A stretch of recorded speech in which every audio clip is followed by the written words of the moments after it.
Welcome to the Kenney Show. This is the place where we take a no bullshit look at life's little lessons. Here, together, we find the spiritual glory in even the most wicked hard story. This is a journey from fear back to love and how we can find our greatest strength and happiness in some of the most unlikely places. I believe that if you're willing to change your mind, you can totally change your life. So, are you ready to rewrite your story and choose to live free? Let's do this.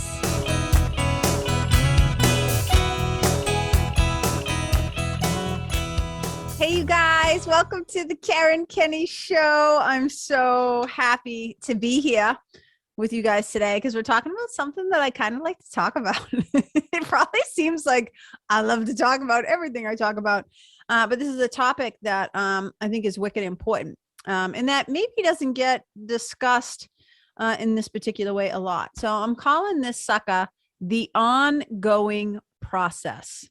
The ongoing process. And how I want to talk about it is in relationship to, because this is my field of expertise, or my field of like my stomping ground, my playground is in the world of spirituality and storytelling, right? As a writer, as a spiritual mentor, as somebody who has a many years of spiritual practice and tools, etc., under my belt. There's something I sometimes see where I think people feel like some version of this. It might seem like I'm being a little sassy, and maybe I am, but it's like, you can see I got books all around me, right? If you're watching this, this is a tiny, tiny example of just all the books I have in my house, right? I love to read books. I love to gather information. I love to learn. So I am like a lifelong student. I will be continuing, and probably into my last breath, I will be curious and wanting to learn. And something that I learned very early on in my years as a Course in Miracles student, as a student of A Course in Miracles, but also as a student of yoga, is that this is an ongoing process. It's not like we're ever like, oh yeah, I fucking mastered it all and I'm done, right? It's why I'm so hesitant. It's so interesting. I'm so hesitant when people will say to me, oh, you're like a yoga master, right? I'm like, no. They're like, you're going to do a master class? I'm like, well, that word master, I think, is so fascinating. And I think so often, especially when it comes to personal growth, spiritual work, spiritual transformation, a lot of times people get into this place of like, oh yeah, read all the books, right? That was my point. Read all the books, did all the courses, listened to, when people come up to me and they're like, oh yeah, I did A Course in Miracles. I did the course. I'm like, oh really? How'd that work out for you? You just did it, did you? You just did it? You just like what? Read the, because a lot of times people will say, I did it. And what they mean is that they didn't even read the text or the manual for teachers or the supplements. They just read, not even did, but read the workbook lessons. And I said, you guys, there's a difference between actually just reading those suckers and applying them. And that's really the heartbeat of what I want to get to today, is that we sometimes like to fool ourselves into thinking that we no longer have to do the maintenance on our spiritual work, our spiritual life, and our ego personality. And so often what I jokingly say about this work that I do is that it is like ego personality rehab and spiritual reclamation, the reclaiming of the true self. And that is not a journey that ever ends, you guys. It is something that is ongoing. It is something that, like I said, until our dying breath. And you know why? It's because as long as we are human, here in the illusion, here in the dream, having our life and all this stuff, as long as you are in relationships, and I don't mean just intimate relationships or sexual relationships, I mean relationships with your parents, your siblings, your cousins, your coworkers, your friends, whatever, as long as you are a person in this world, you are going to be relating to yourself, to each other, to the world, to everything you interact with in the world.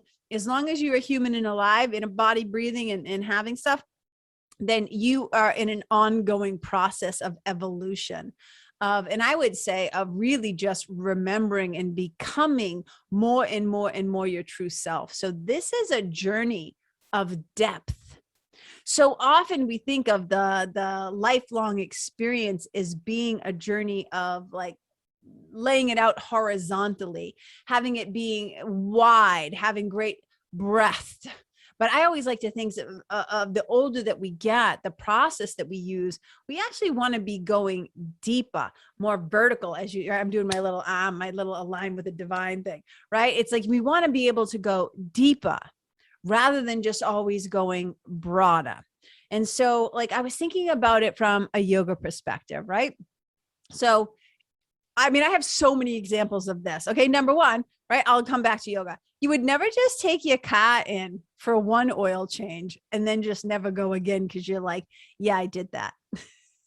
I did that already. It's like, no, the damn thing needs ongoing maintenance. It needs ongoing maintenance to be able to keep working well, right? Let's say that you wanted to get your body into a better health situation. And that may or may not include changing your diet, going to the gym, like whatever that might be, right? Drinking more water, getting more rest. You're not going to be like, oh yeah, on Tuesday, I got a good night's sleep. So like, I don't have to do that again. Oh yeah, I went to the gym once and I got on the treadmill and I, pumped a little iron. I lift a few weights, all set. No, don't need to do that anymore. We would never do that with our physical body. I hope we will not do it with our emotional and mental awareness and bodies as well. Those layers, those kosha layers, right? But we also can't just abandon the old spiritual self either, right? That's a really important thing. So like, I'll bring it back to yoga. So can you imagine if I had just like, went and I took a couple of yoga classes and I was like, oh yeah, that's great. I don't need to do anymore. Or I became a yoga teacher and I just did a 200-hour training and then just stopped and was like, yeah, all set. I mean, if I was going to continue to call myself a teacher, there's a reason why we have things called continuing education, because the journey is ongoing. It's not one and done. It is a continuous process. And it's exactly why I created The Nest, my spiritual community, which is a membership. And let's just talk about that word membership for a second. So often we think of things like, oh, it's just a membership. Like I pay my dues and like whatever. It's like, no, I mean, we have to use that word so that the public, right? The people who might be interested in joining the damn thing know what it is. Like, what is this thing? Is it just a free community? It's like, no, you got to get some skin in the game. You invest in it because you're getting all this curated content and the spiritual toolkit, like modules and the group coaching calls and the guest teachers, like all the amazing things that happen in there. But the reason why I created it is because I always jokingly say, this being human is an ongoing problem. This being human is an ongoing challenge. And I know it is because number one, I am one of them. I am a human. I'm a spiritual being having a very human experience, right? I am having the human being experience. Okay. As are all of you. And I can just say, as the leader of a group, as a spiritual teacher, just watching as somebody who leads like retreats and like all this stuff, I'm in the business of, for lack of a better word, spiritual problem solving, right?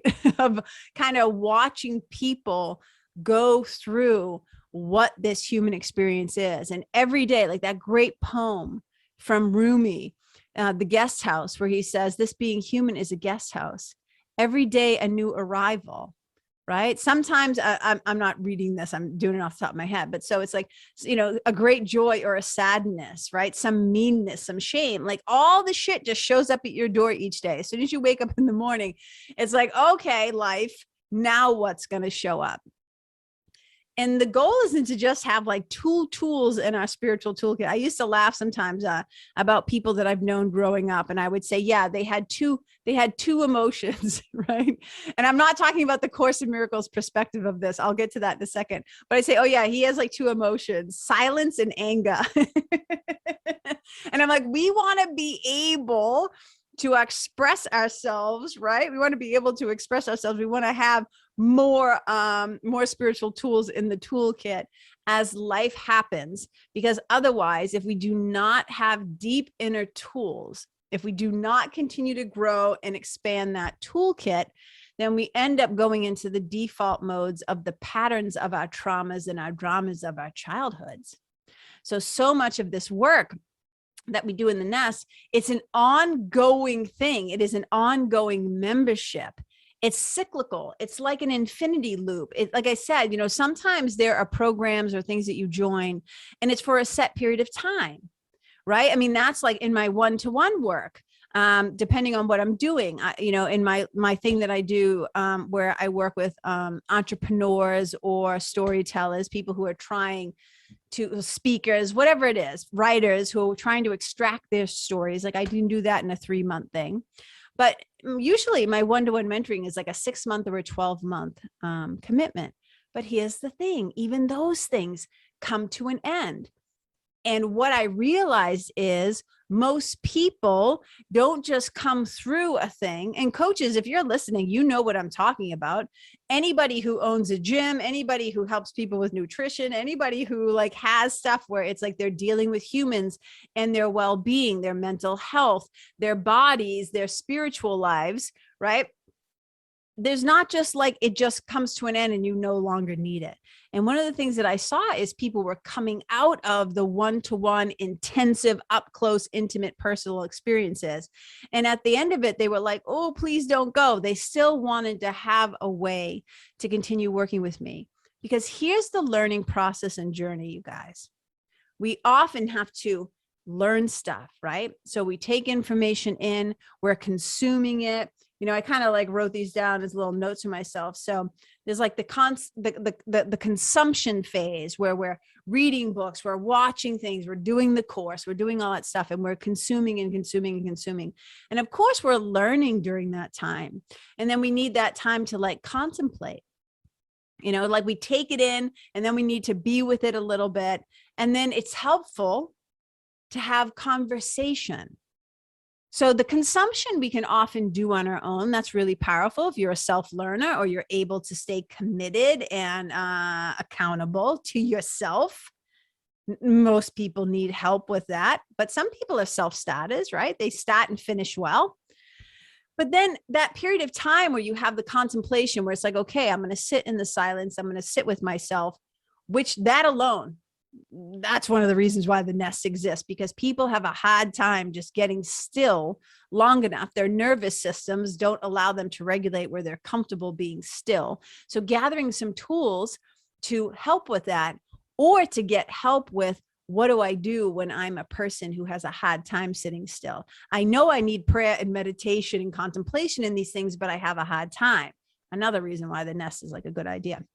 Right. But then that third one is like that conversation, being able to talk to other people about what you're learning, what's coming into the old noggin, right? How you're making meaning of things, how you're understanding things, being able to communicate with other people in a collective community to say, what do you think about this? This is what I learned. This is what came up for me. This is what I felt or thought when I heard this, when KK said this, or like whatever the thing is, right?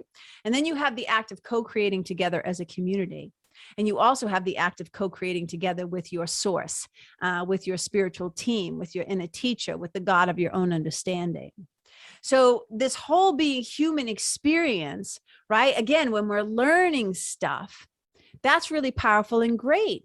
But most learning things, right, come to an end. It's like there's kindergarten and then, there's preschool, then there's kindergarten, then there's elementary school, and then there's middle school, then there's high school, then there's college. All these things have a time limit. It's like 2 years here, 4 years here, 8, whatever the thing is, right? And these learning in the institutions, they're timed. But our human learning, our spiritual learning, it continues to go on and on and on. It is an ongoing process.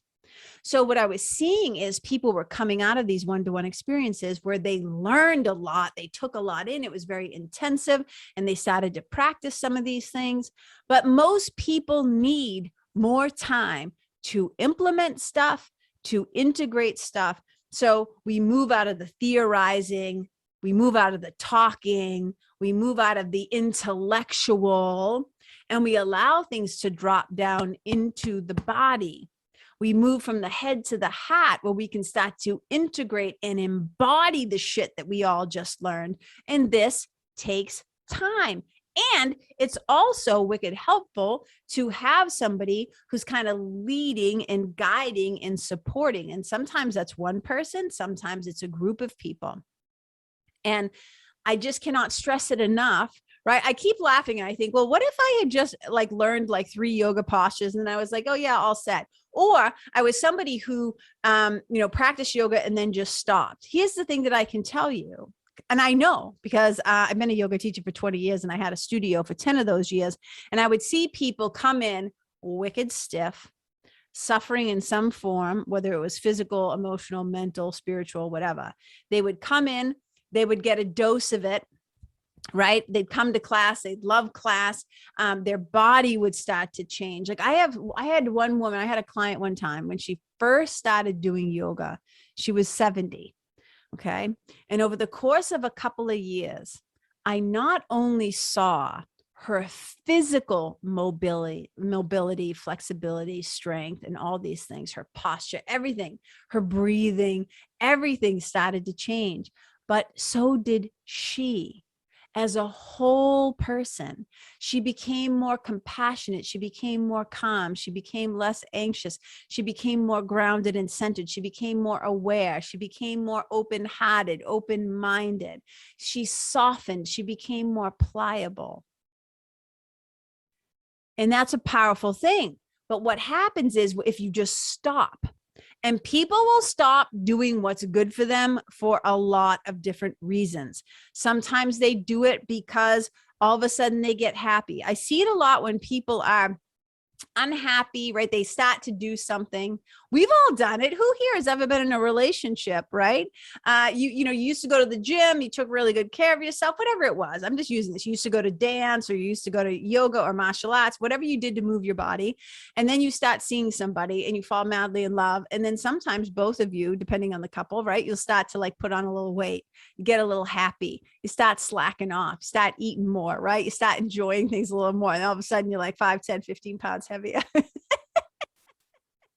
Because what happens is we get distracted, and sometimes we get distracted by really good things like love, but sometimes we get distracted by money, right? And it's like, oh, I can't afford this. And a lot of times with the I can't afford things, this is not me, I'm not spiritually bypassing and saying that some people don't have to have strict budget and that things don't change and that financial disparity does not exist. I'm just saying in general, sometimes what will happen is the things that are really a necessity for our mental health, our well-being, our bodies, all of it, right? Our spiritual well-being. Sometimes when money gets tight, we start to look at those things as luxuries instead of necessities. So one of the things that I often used to see is that people would cut out yoga. They'd stop paying whatever it was at the time, the $10 for, this is way back in the day, like the $10 for the class or the $15 for the class. And because they would be like, I can't afford it. But I knew that they were still going out drinking with their friends. So it wasn't always that they couldn't afford it. It's just that they didn't prioritize it. They didn't make that the priority. They made drinking and booze and partying or doing this, shopping, whatever the thing was. So oftentimes the things that keep us really alive and grounded and in the heart space, right? In alignment with the divine, they're often the first things that fall to the wayside, because we haven't placed the correct value on them yet. We haven't made those things a priority. And so one of the things I wanted to say too is like, that implementation and integration process, the ongoing process, it is something that just continues to take us deeper and deeper and deeper. And that's one of the gifts of the nest, is that we've created a spiritual community and membership and space where we continue to go deep. We're not always just like, going like broad 1,000 miles an hour. It's about deepening the learning. So I have a 4-step process. You guys have probably heard me talk about it before. So the process itself is called Your Story to Your Glory. And I've been using this for many, many, many, many, many, many years.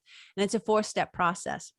And so the last part of that process, which is the living in your glory piece, right?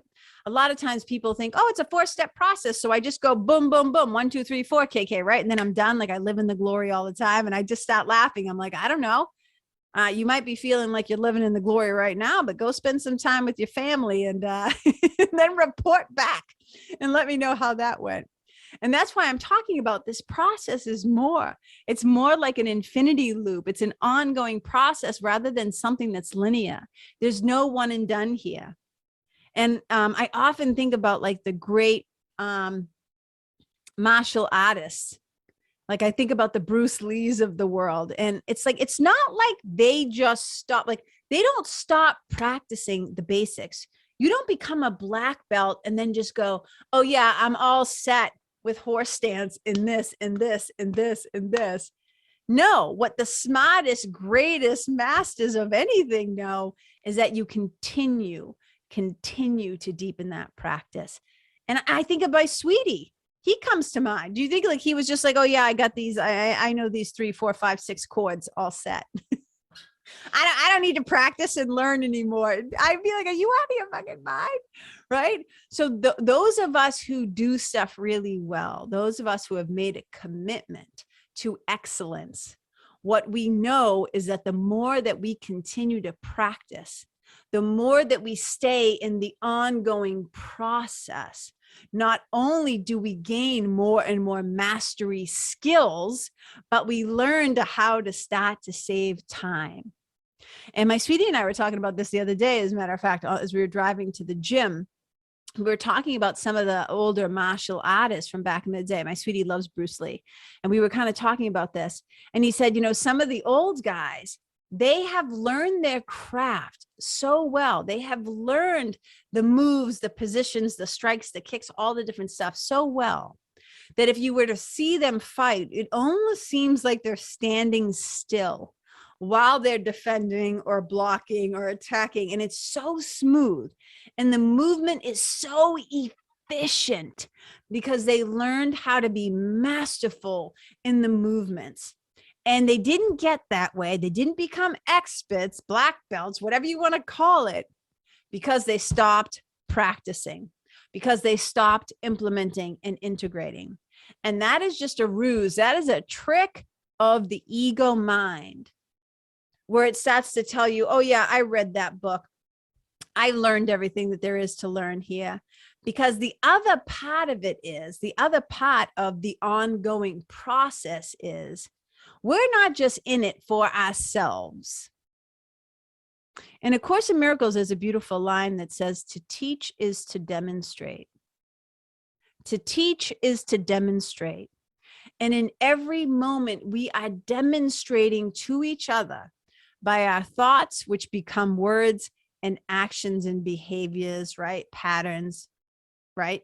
Just think about what's been passed down in your own family, okay?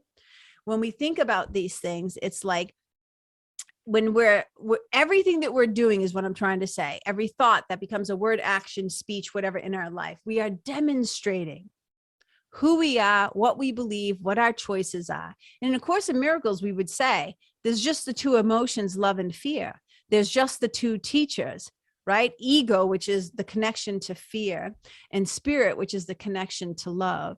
And in every single moment, we are choosing one of those and we are demonstrating it. So we are teaching people around us, especially as parents. If you have children, they are watching you. And every single moment, we are demonstrating our level of mastery to be able to show up as the people, not only that we want to be, but who we truly are.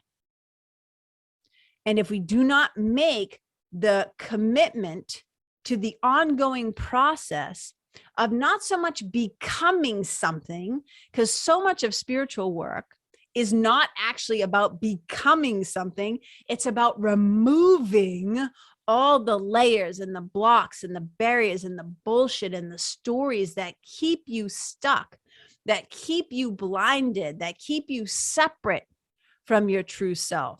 So it's not about becoming nicer, becoming gooder. I know that's not a real word, becoming better. It's about not being the damn thing that you are. In fact, I often say it like, you know, how do you know? How do you know that you're making spiritual progress, right? Because in my 4-step process, your story to your glory, in the beginning, where you're going to have all these stories about your life, right? And it's like, this is where I am. And it's like, in order to get to that glory place, people will often say to me, well, so you often talk about the glory, the live in your glory step. That's step 4, KK. Like, you talk about like kind of stepping into what I call the fearless flow. And they'll say, so does that mean I'm going to become fearless? And I'm like, no, but it does mean that you will start to fear less. You might perhaps start to fear less.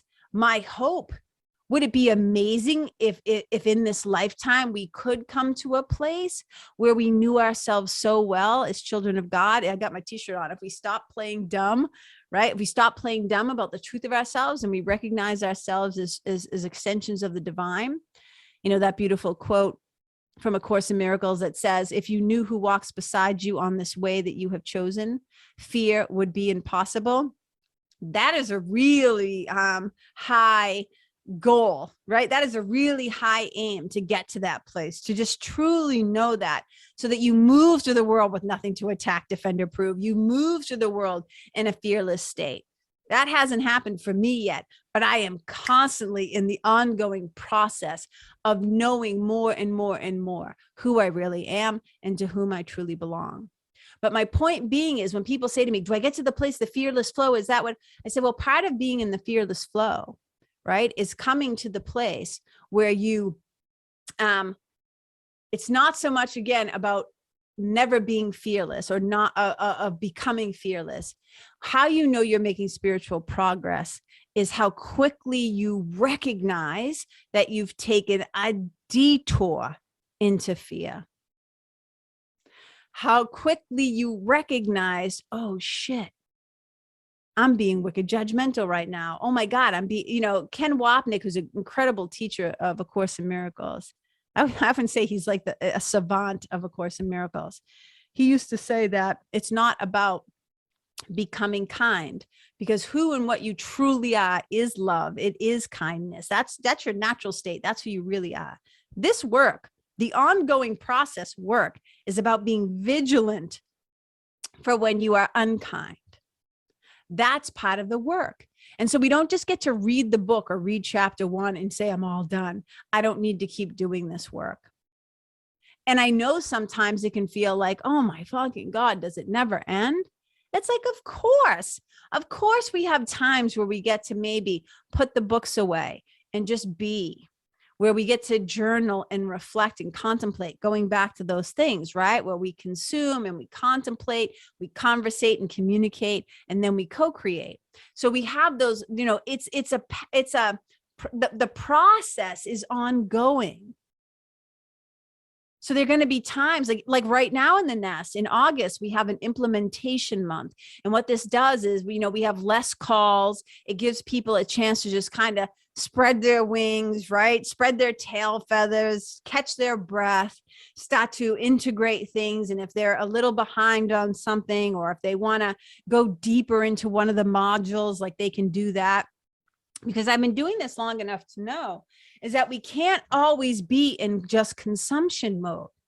It's why the nest is laid out perfectly, like the way that the weeks go is like the first week we consume a module. The second week we talk about it. The third week we either have a guest teacher or a Q&A, right? And then so there's a flow to it, is what I'm trying to say. Because I understand, how people best integrate and implement and learn is to give them opportunities to do it on their own, to come together as a group, because there's power in the collective wisdom. And then to also give them a chance to ask questions. How does this apply to me, KK? That's why we have plenty of time for people to meet on the group calls and to ask me questions, to get their own personal questions. It's like group coaching at a wicked cheap price. So it's like a really, really, really powerful thing. And so one of the things I want to say is that, when we're doing stuff, when we're trying to better ourselves, I just wrote this note down, because here's the thing is that just because somebody reaches a high level of mastery. Just because somebody reaches, right? Like I said, take any system or structure. So in this case, right, your story to your glory, and people are like, oh, I'm on stage 4, your glory, blah, blah, blah, blah. And people would say to me, I would always say, like, look, just because you maybe get to a high level in one area of your life or one particular relationship. That's why I always jokingly say, oh, you think you got this shit figured out? Go hang out with your button pushes, go hang out with your family, and then report back and tell me how that went. That's how we know it's an ongoing thing, because this being human is an ongoing process and an ongoing problem and an ongoing opportunity and an ongoing challenge, right? So just because even if somebody does reach a high level, it doesn't mean that they can maintain at that high level. We often need help.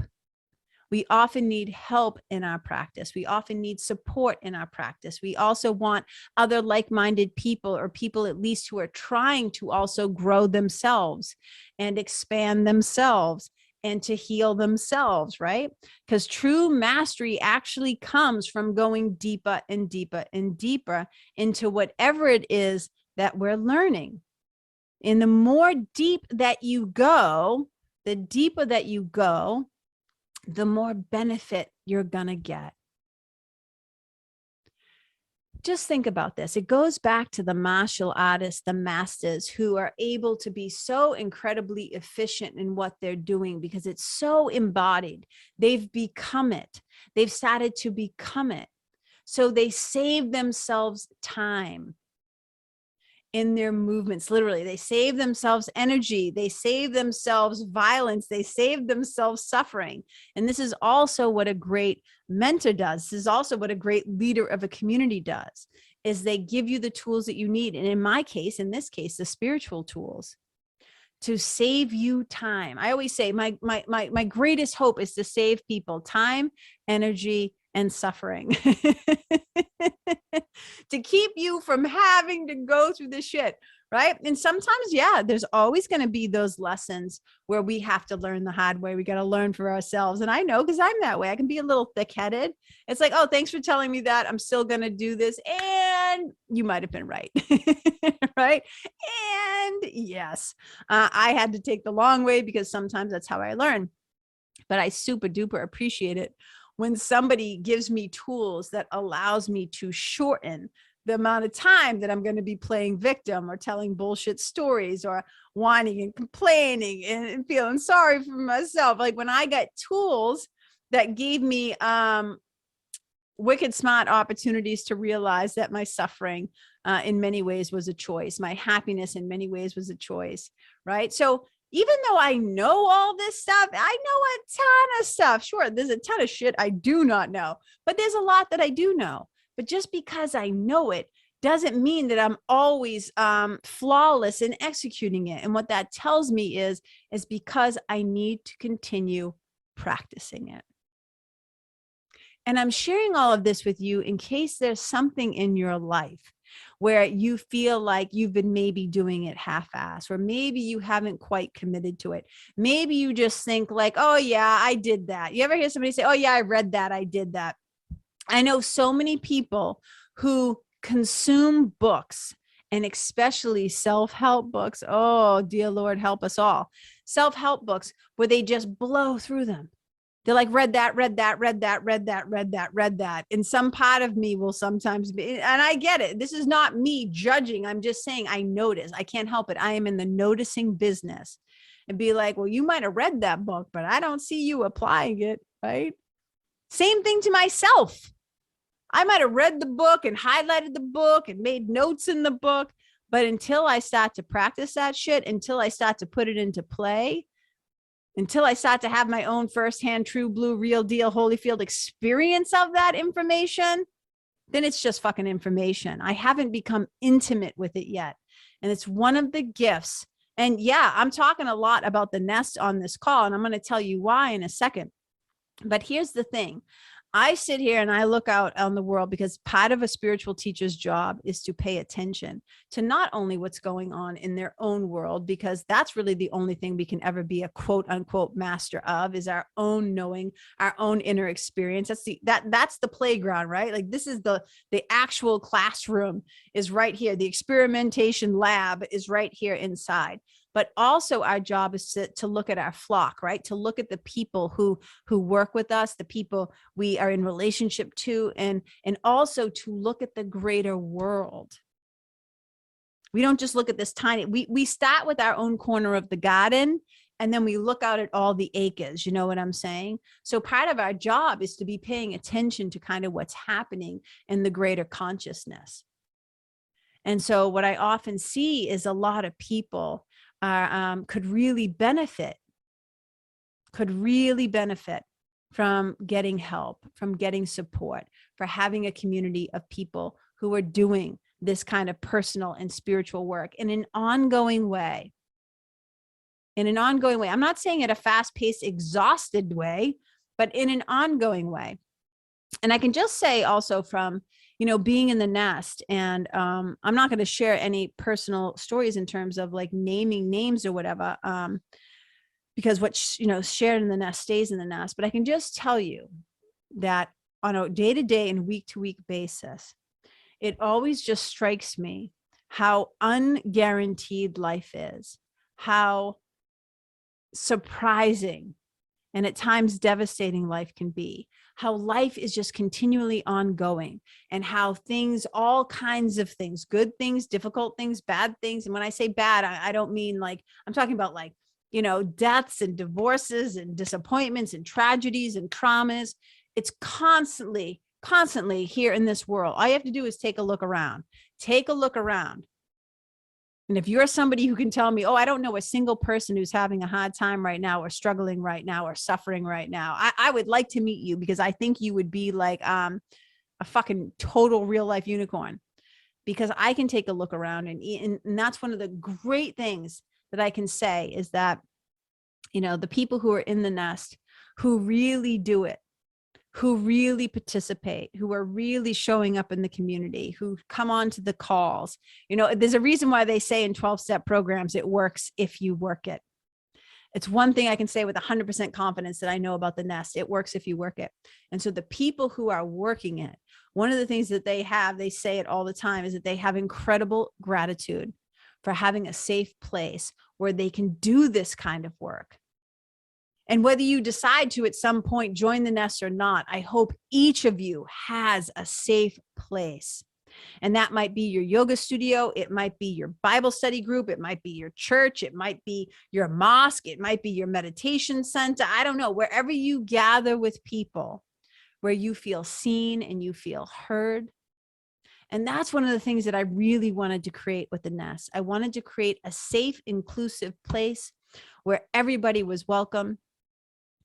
Whether you come from a religion or no religion, whether you believe in God or you don't even know what you believe anymore, but you're trying to figure it out. You want to have a deeper connection to yourself. You want to have a deeper connection to source, whatever you happen to call it. You want to have a deeper connection to spirit. You want to trust yourself more, have more intuition and all this stuff, right? Want to be able to move through the world with the capacity and the tools to choose love, instead of always reacting out of a place of fear.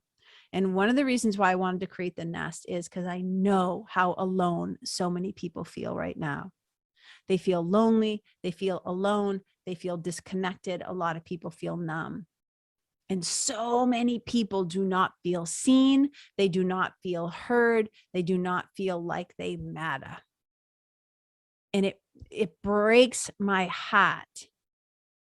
Like it just makes me go like, oh, like my whole chest wants to concave, like, oh, knowing how many people out there could really use a safe place, a true community where people look out for each other, they support you, they challenge you, they invite you into the growth process. Because, people will say to me like, so, oh, do you hold us accountable? And I always say, no, I'm not your mother, I'm not your boss, and I'm not your babysitter. But I can create an environment where you holding yourself accountable becomes possible. I can create an environment where you can learn and grow and expand and surprise yourself. I really can create a safe place where we can talk about difficult things, right? And I always say, this isn't therapy. It's not therapy. I am not I am a certified spiritual mentor, but I am not a psychotherapist. So I say, this isn't therapy. But it is a place for you to become an empowered and proactive part, an empowered person, and a proactive part of your own healing. Because the other thing that I do is I continue to do my work. Like I said, I am a lifelong student and I am constantly learning. I am constantly reading. I am constantly applying and investing in myself. I invest so much in continuing education, not because I don't think I already know enough, but often I get really interested. And so I'm really interested in learning more and more and more about trauma right now. So I've continued to invest in working. Like I read a lot of books on it. I worked with amazing people like Linda Tai, who was on my podcast. If you've not listened to that episode with Linda Tai, who's a somatic and traumatic therapist, go listen to it. So I studied with her. I took two, it was either 10-week or 12-week courses with her. I love the work of Bessel van der Kolk. I love the work of Gabor Mate, who I'm doing a lot of studying underneath right now, like watching and listening and learning, because I want to continue to expand and grow my own spiritual toolkit, because that is the wellspring, that is the well that I feed my people from and serve my people from. So the teacher doesn't get to stop. The leader doesn't get to stop. We don't sit on the throne. First of all, I don't have a throne. You know what I'm saying, though, metaphorically. We don't just sit on the throne and say, like, I've got it all figured out. Like, I'm the fucking resident guru. That's not how it works. But I do always continue to try to expand my heart, expand my mind, expand my knowledge, expand my expertise, because here's the thing. So many people think, oh, I've done that before. Just because you lost 100 pounds doesn't mean that you can coach other people how to do it. You know how to tell you to lose 100 pounds, but in order to help other people, you might have to know about trauma. You might have to know about nutrition. You might have to know about water weight. You might have to know about working out. You might have to know about calorie deficit and reverse dieting and like 1,000 other things, because not everything that just worked for you is going to cut it for everybody. It's not like you have one meal plan and you go, here you go. So if we're going to lead groups of people, hopefully we have lots of different tools. Hey, this doesn't appeal to you. This doesn't work. Let's try this. So it's not just about like recopying and pasting exactly what worked for you. What I can do is say, this is what I tried. This is what I found effective. This is what I found helpful. And because I have studied in a lineage way, meaning there is time, there is history, there is commitment, there is many, many years. 30 plus years as a Course in Miracles student, 25 years as a yoga student, and 20 years as a yoga teacher. Long time, like almost 20 years, practitioner of passage meditation, right? I put in the hours, people. I put in the time and the hours, and I've invested because I know that this is all an ongoing process. And so that's what I just wanted to say to you guys. And I'm telling you all of this too. And I've talked about this whole thing about creating the nest, because what's happening is by the time you guys hear this, I just want you to know that I'm doing a secret squirrel. Flash sale. But only the people who are on the waiting list for the nest are going to get the links to like come in and join and stuff like that. Because the nest is going to be opening up to the public, to everybody in September. But at that point, the price is going to be going up to $99 a month or $9.99 a year. But if you get on the wait list for the nest, like right now, you'll have the opportunity to join the nest at the current price of either $59 a month or $5.99 for the year. And this is the last time that the nest is ever going to be this price. Over the past year, I already was confident in the work. I was already confident in the 4-step process, your story to your glory. I was confident about the content, the course. It's basically a built-in course that you kind of get in a way for, when I say for free, I mean like, that's going to be that's a standalone thing that other people are going to have to, pay like $500 for. So that's built in. The group coaching, like all this stuff that like comes in this thing. This is the last time you're going to be able to get it for the lower price. It's only going to be for 2 days. It's August 16th. It's Monday, August 16th and Tuesday, August 17th. Flash sale, 48 hours. The doors are going to open and then shut again 48 hours later. And on the 17th, also that Tuesday, I'll be doing a live Q&A on Zoom. So if you're like, is this right for me, KK? What's the time commitment? How does this work? What if I want to do this? How, right? All the questions, you can just bring them. So on Tuesday, August 17th at 7 p.m. But again, if you're not on the waiting list, you're not going to get the link to join the call. So this is something that I'm kind of doing behind the scenes. I'm not sending, only the people on the waiting list are going to get the email. So my regular list, if you're on my regular list, that's not enough. You still have to get on the waiting list for the nest. And you can do that by simply going to KarenKenney.com/nest. And you'll see right at the top there, it'll say join the wait list. You just hit that button, get your ass on there, and then you'll go into the sequence of getting the emails that are giving you all the information that's going to let you in for the super secret squirrel sale. You say that 5 times fast, super secret squirrel sale.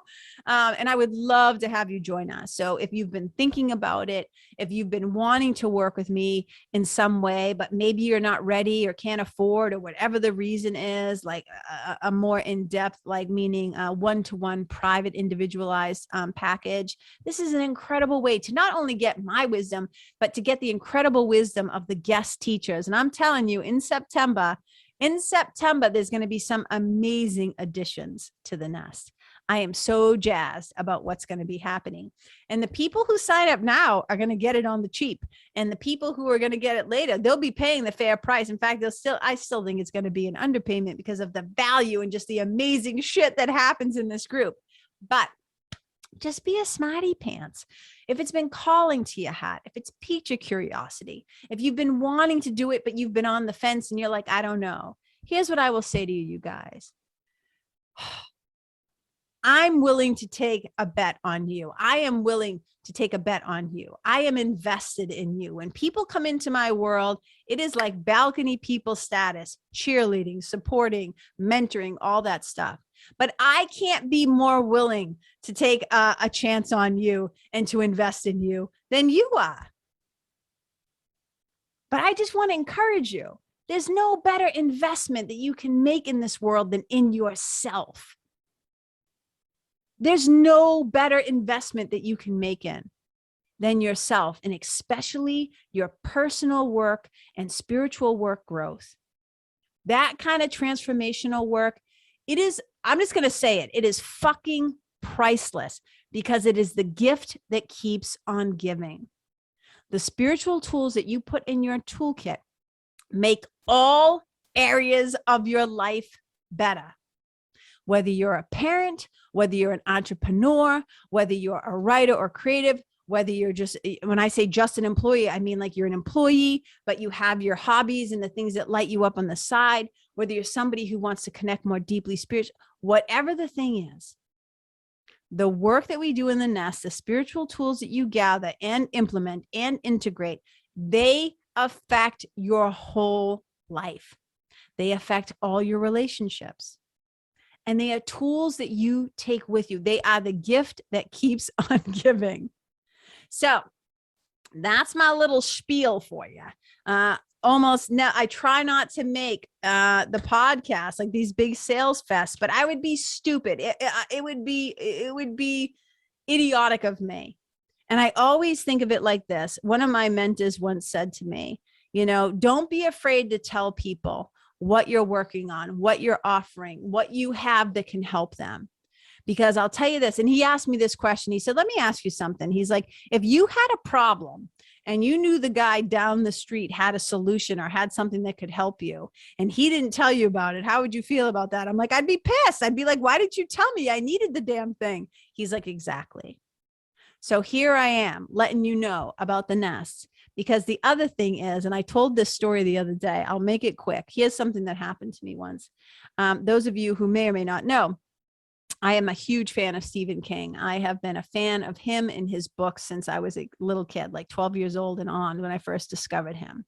And he's changed my life. And I always say, you gotta read my memoir when it comes out to hear the whole Stephen King saga and story. But I will say this, when I was a sophomore in college at BU, Boston University, he came to the school to speak. And I didn't find out until like too late. And so by the time I went to go get a ticket, it was sold out. and I was devastated.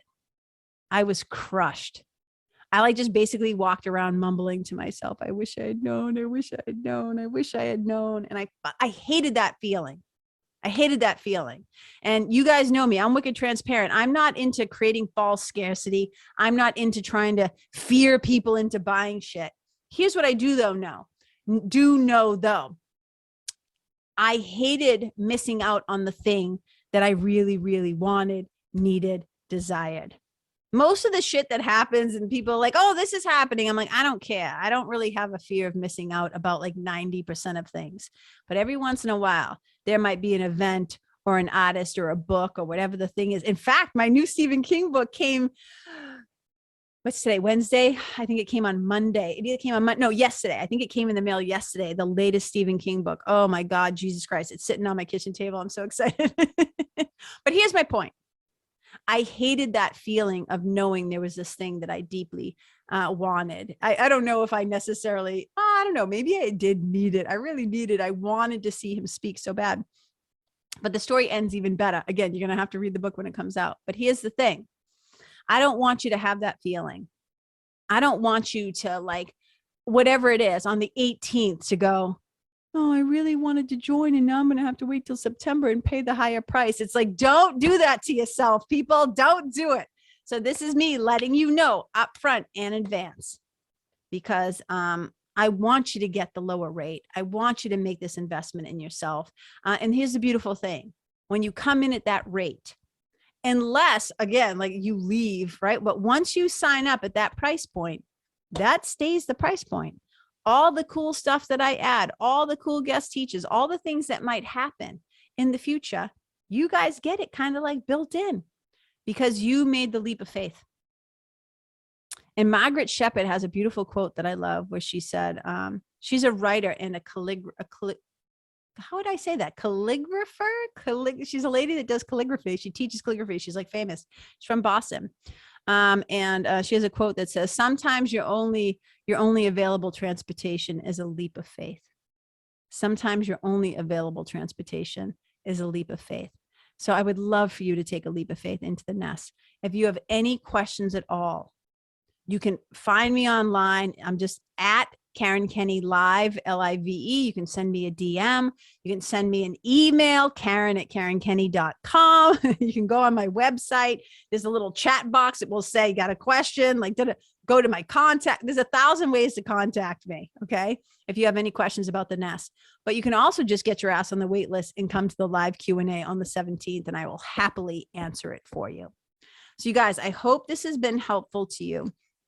I hope you know that it's wicked normal, that it's an ongoing process. This thing of life, this being human, right? This act of growth and change and transformation. It's an ongoing process.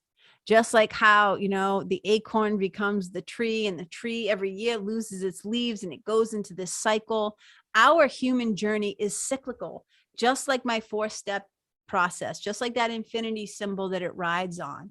It's an ongoing process of really just, when I say becoming, it's like really letting go of all the things that we're not, so that who we are, that light of the world that we are, the love that we truly are, can shine through. So you guys, I hope this is helpful to you in some way. Wherever you go, I'm just going to wrap this sucker up. Wherever you go, please leave the people, the place, the animals, the environment better than how you found it. Wherever you go, may you be a blessing. Bye. Hey, you guys, thank you so much for tuning in to this episode of the Karen Kenney Show. I super duper appreciate your time, friendship, and support. And look, if something that I shared from my heart today somehow landed in yours, I'd love to hear about it. So please tag me on Facebook or Instagram or IG stories or wherever the cool kids are hanging out these days, and let me know what your favorite part was or what you found most helpful.